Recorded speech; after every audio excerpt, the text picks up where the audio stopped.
In this section, we're going to start looking at the Project Designer. And the Project Designer is used to set project properties. And that gives you the ability to control how your project is created and built. The Project Designer is a modeless window with several pages. And on each page, you have a grouping of properties. Let's take a quick overview of the pages in the Project Designer, and then we'll start looking at them in more detail. On the Application page, you can control the application's appearance and behavior. On the Build page, you'll control how the project's built. On the Build Events page, you can enter command line instructions that you want to run before or after a build. On the Debug page, you can control how your application is debugged. On the Resources page, you can manage strings, images, icons, audio files, etc. that you use in the project.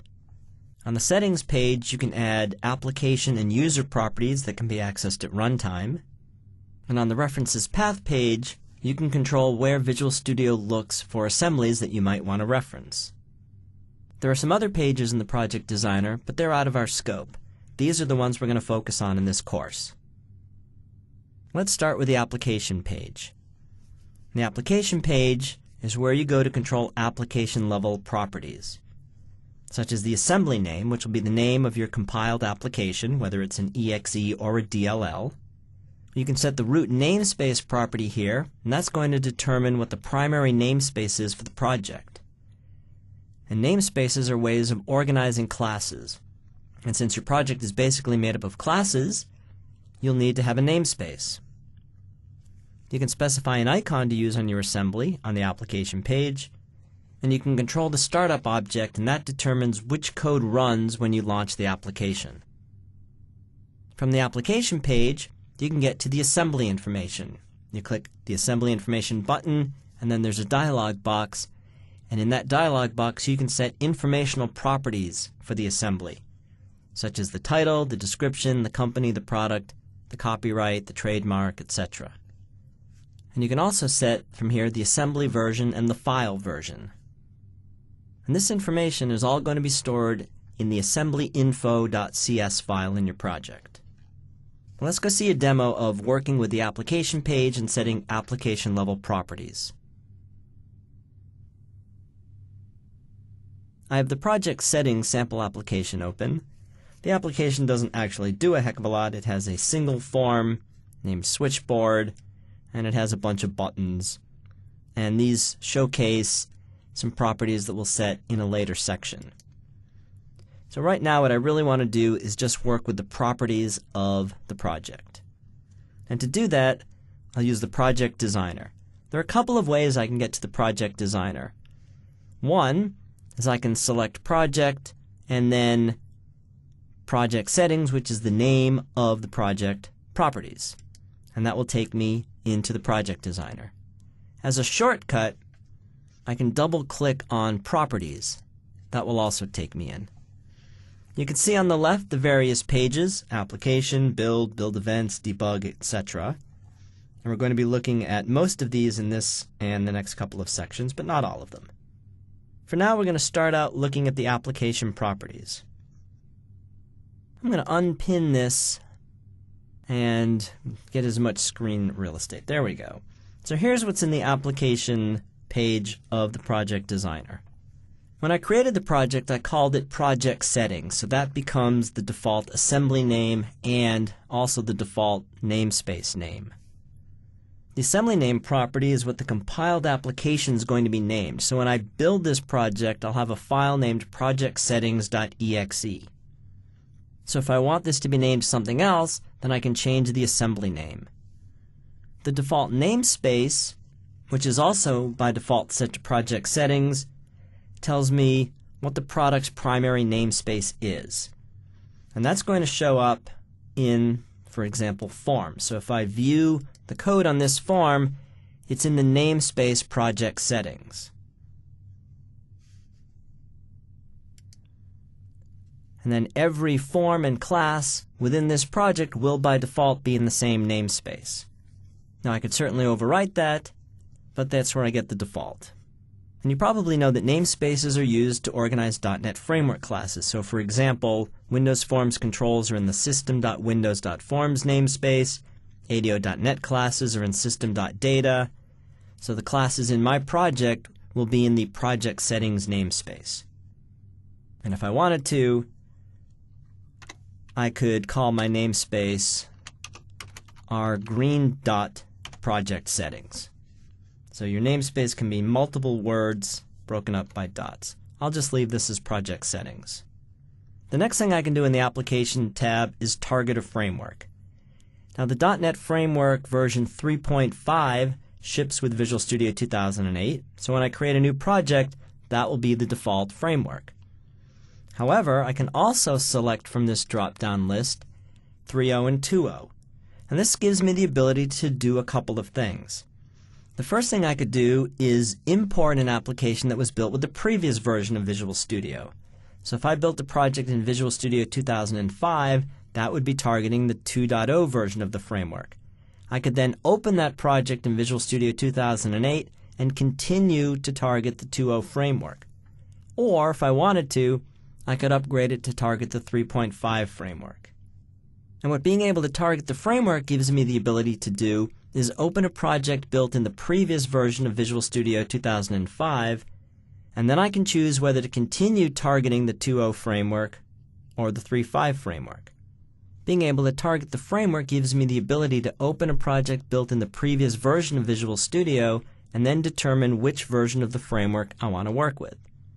So if I create a project in Visual Studio 2005, it targets the .NET Framework version 2.0. I can then open that project in Visual Studio, and by default the project will target the 2.0 framework. If I want, I can continue to target the 2.0 framework, or I can have the project target the 3.5 framework. That would be my choice, and I would set that from here. If I upgrade a project built in Visual Studio 2005 and I want to target the 3.5 framework, then I would come into the application page and select 3.5 from the target framework. Converting the application by default does not change the target framework. And of course, if you target the 2.0 framework, then you can't use things that are new in the 3.5 framework, such as LINQ and other things. When I built this project, I created a Windows application, so that's the output type, but I could change that here to a console application or a class library. I can select the startup object, which by default will be my program file, which has the main method, but if I have my main method in a different file, then I could select that from here. I can add an icon to the assembly and select that in the bottom half of this dialog. If I want to go find an icon, I'll click on the ellipsis, and then I can go navigate to the folder that contains my icons. And what I did was I went to Samples, Images, and I selected the globe. And now the assembly I build will have that icon. The next thing I want to look at in here is the assembly information. When I click that button, this brings up the assembly information dialog, and I can enter the assembly title, a description, the company, the product, the copyright, trademark if any, set the assembly version and the file version. The GUID is set by Visual Studio. I'll typically leave that alone. And for our purposes here, I don't need to touch the rest of those. So let's say OK. And now let's build this. And let's go take a look at where that assembly information is. In the Properties node, there's a file called assemblyinfo.cs, and here's the title, description, company, product, copyright, along with assembly and file version. So those are all stored in this assemblyinfo.cs file. And of course, I can change this information in here, save that, and then when I call up the assembly information dialog, that information is changed there. Okay, let's build this again. And now let's go out to the project settings folder, and let's go into the output folder, which by default would be bin debug, and here's the executable I built. Notice the icon, and when I hover over it, I see the description, the company, and the file version. So setting that information in the assembly information dialog lets me see that information on the file. So those are the basic application level settings that you can set in the application page of the Project Designer. And there are two pages you'll use. One is the build page, the other is the build events page. On the build page, you can control how the project gets built. There's a drop-down on the upper left called Configuration, and that's going to determine whether the properties you set on that page apply to the debug or the release version of the application. The main difference between a debug and a release version, of course, is that the debug version has debugging symbols in it. It's not optimized for performance, but it gives you the ability to debug the application. When you're ready to send it out to production, you'll build a release version which doesn't have all that debug information and therefore is a little bit faster. If you want to actually change whether you build a debug or a release version, then you'll use the Configuration Manager, which is a separate dialog. You can set the output path, which determines where the executable file is going to be created when you build the project. By default, Visual Studio sets that to bin/debug for debug builds and bin/release for release builds, and those are in the projects folder. But you could change that and send the output anywhere you want. So for example, you could build the project and send the output to a testing folder.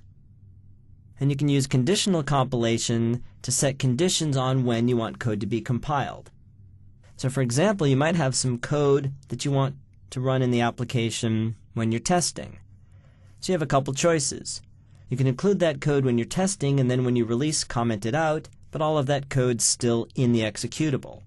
The nice thing about conditional compilation is you can have that code compiled into the application when you test, and then instruct Visual Studio to not compile that code when you're ready to release. It's just a little more efficient than commenting it out. On the build page, you have the ability to control compiler alerts and warnings. And the compiler is going to alert you to potential problems. The compiler will tell you about errors, and errors keep your code from compiling. The compiler will also warn you about things that won't necessarily keep the application from building, but that the compiler team thinks you should address. And you can control how the compiler treats some of these. You can turn off warnings for specific code issues, so there might be things you do that you don't want to be warned about. Or you can escalate some of these and treat them as errors. So you can have the compiler warn you of fewer things, warn you of more things. You can't decide that something that used to not build the project now builds the project, of course, but you can escalate warnings into errors. You can also decide that certain actions occur before or after the project's built. And you have choices. They should always occur, they should occur only if the build is successful, or they should occur only if the build updates the application's executable. So if you rebuild the project without changing any code, the application executable is not updated, but the build is successful. So you might decide that you want all of your source code copied to a backup folder every time you build. So you could specify that as a build event and use the build events page of the Project Designer for that. Let's go see an example of how you use the build and the build events pages to set compilation properties of a project. I'm back in the Project Settings project, and I want to look at compilation properties. So I'll once again go to the Project Designer and go to the build page. And the build page gives me the ability to control how the project is built. In the upper left, there is a configuration drop-down list, and that tells me that I'm currently setting properties for debug builds. If I want to set properties for release builds, then I can select that, and these are different properties. Or I could say that I want these properties to be for all configurations, and then it would be for both debug and release. And if I want to control what I'm building, then I would go to Build, Configuration Manager, and I'm currently building debug builds, but if I set that to release, then I'll be building release builds. So just understand that changing this does not change what you build, it just changes the properties. I can control where the output gets sent to. By default, it's to the bin debug folder. And so that is samples, project settings, samples, project settings. So project settings, which is the folder, bin, debug, and there's the output. But I can change that. So let's say I want to send my output to C:\project settings output. And now when I build this, we'll go out to samples, C project settings output. Now I'm sending the output here. So for our purposes, I'll set this back, and we can continue to build into the bin debug folder. I have the ability to do conditional compilation. The nice thing about conditional compilation is that it lets me decide when Visual Studio compiles code into the application. So I might have some code that I want to run while testing, but not in production, or I might have some code that runs in production, but not in testing. If I include the code in testing, but I don't want it in production, I don't necessarily want to have to go through the entire application and either cut that code or comment it out. I want to control when that code is compiled, and that's what I can do with a conditional compilation symbol. So I've defined one here called greet_user. And let's go see where this is used. If I open up the program.cs file, then I see that before the main form runs, I want to display a message, welcome to the application. But I only want to do this in certain circumstances. So to identify this as conditional compilation, I use the #if and the #endif. So #if greet_user is instructions to Visual Studio to say if there is in the conditional compilation symbols one called greet_user, then compile this code into the application. So now if we run this, we should see a welcome message. Now if I don't want this anymore, then all I need to do is get rid of this. I don't need to go searching through all of the code to find all of the places where I have code I don't want to appear. I just get rid of the compilation symbol, and that code is not compiled. And the second I add it back, that code is compiled. I can control from the build page errors and warnings. So let's go and write some code. Let me open up the switchboard form, and here's the final version of this code, but while we're at it, let's write some new code. So I'm going to create an integer called old height. Okay, but I'm not going to do anything with it.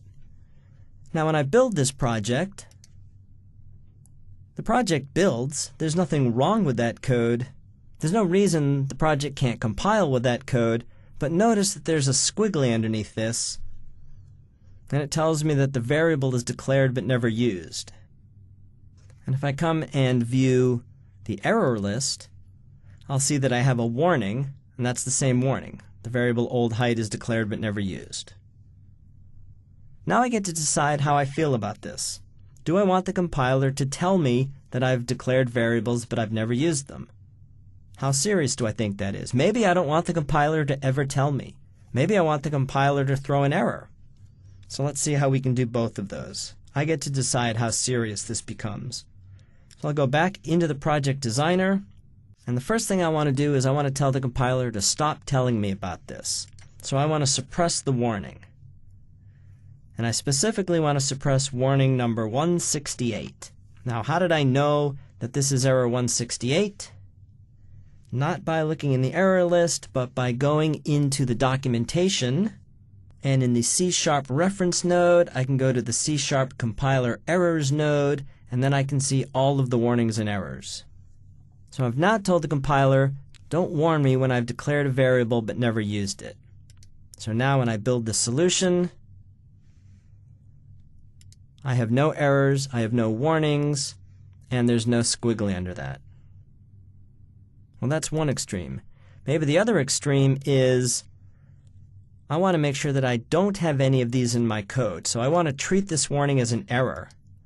So I'm going to not suppress this warning, I'm going to escalate it to an error. And now, when I try and build this solution, it doesn't build, because I have a variable declared but never used, and I've specified that this is an error. So you get to control for everything that's a warning, whether the compiler tells you about it or treats it as an error. And you could, of course, go back and forth as you desire. Another thing you can do is set the level at which the compiler tells you about warnings. So let's get rid of this. Let's go back to the default behavior, which is that the compiler tells you about that warning, which is 168. Now it turns out that warnings have levels, and this compiler warning is a level 3. So let's set this to only tell us about warnings that are level 2 or higher. So let's build the solution now, and there are no errors because this, being a level 3 warning, is being suppressed. So you have a fair amount of control over how the compiler treats warnings. Let's look at build events. Build events are actions that you want to occur before or after you build a project. And to do those, you'll enter command lines here. You can specify actions that occur before or after a build, and you can enter the commands in the pre or post build event command line. So I've specified that I want the contents of the output folder copied to the C:\project settings backup folder every time the project's successfully built. And I can specify that the backup always occurs, whether or not the build succeeds, that it should occur only if the build succeeds, or it should occur if the build succeeds and the output's changed. So if I build a project without having made any changes, the project output is not updated, but the build is successful. So I've said every time I build this project, I want to copy it to the project settings backup folder. So I've built it a number of times, and so in project settings backup, here's a copy of the output folder. So those are the things you can do on the build events page and the build page of the project designer, and you have a fair amount of control over how the project gets built. Let's take a look at debugging properties. And you can control the debugging behavior of your application on the debug page. And you can control both debug builds and release builds. There are 3 things you can specify on the debug page. The first is the start action, and that identifies the program that's going to be run when the application is debugged. Well, of course, the default is the project's executable file. If you're building a Windows application, then of course that executable will run when the application is debugged. But you have a couple choices.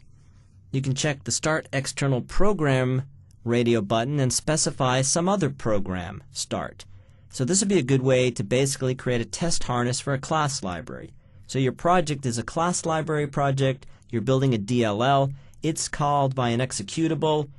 Why switch over to that executables project and run that? You can specify that that executable runs when you run your class library. If you're building an assembly that's called by a web page, then you can click the Start Browser with URL option and have a web page start. That gives you the ability to have Visual Studio start a different program to test your application. You can specify start options, and these are actions you want to take when the projects run. So for example, you might want to have an external program execute every time the projects run. What's a good example of that, you might ask? So you might want to reset the test data you're using.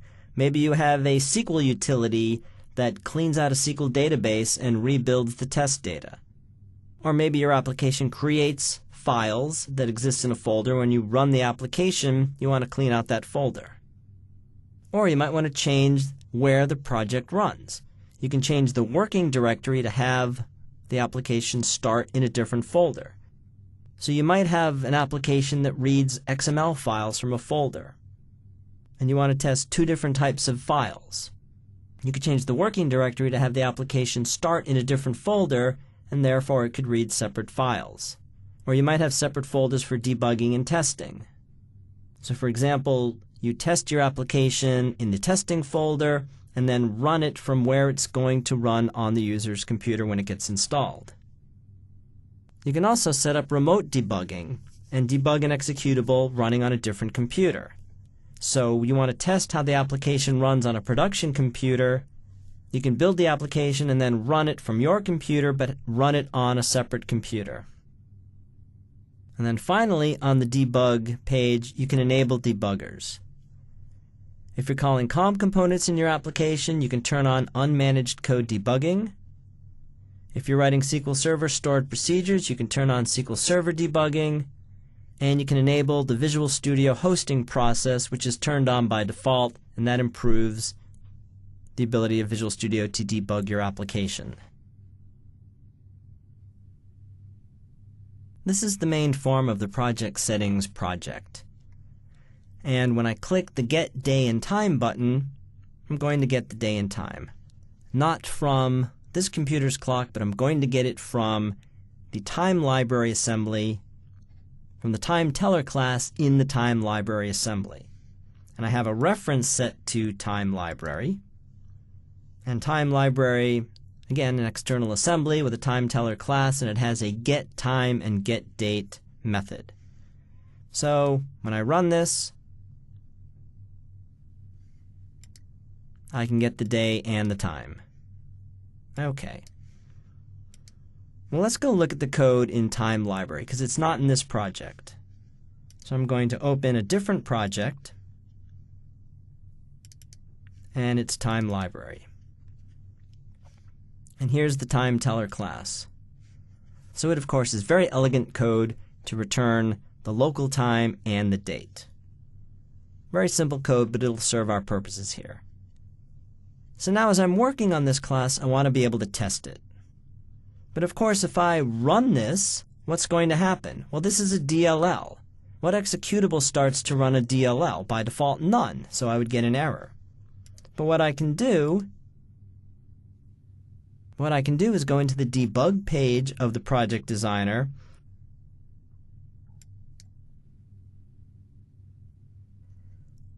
instead of starting this DLL, why don't you start the project settings executable? So I'll come down here and say start project settings.exe, because I know that project settings.exe will call this. So now, every time I build the solution, I'm just building the DLL, but when I run it, that's going to run that project settings executable, and then I can click here and test this code.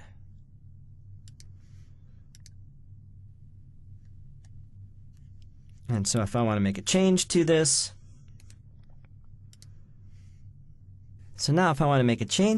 let's say I don't want to return the local time, I want to return the universal time. Now I can run this, and here's my test harness, and here's the universal time.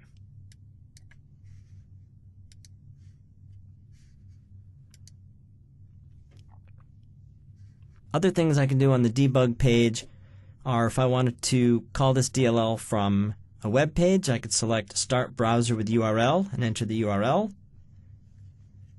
I can enter any command line arguments, anything I want to happen when the project starts in here, change the working directory from here.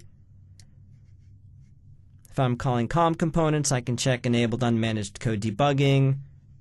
If I'm doing SQL Server Stored Procedures, I can check Enabled SQL Server Debugging, and the Visual Studio hosting process has already started, and that is this file here, projectsettings.vshost.exe.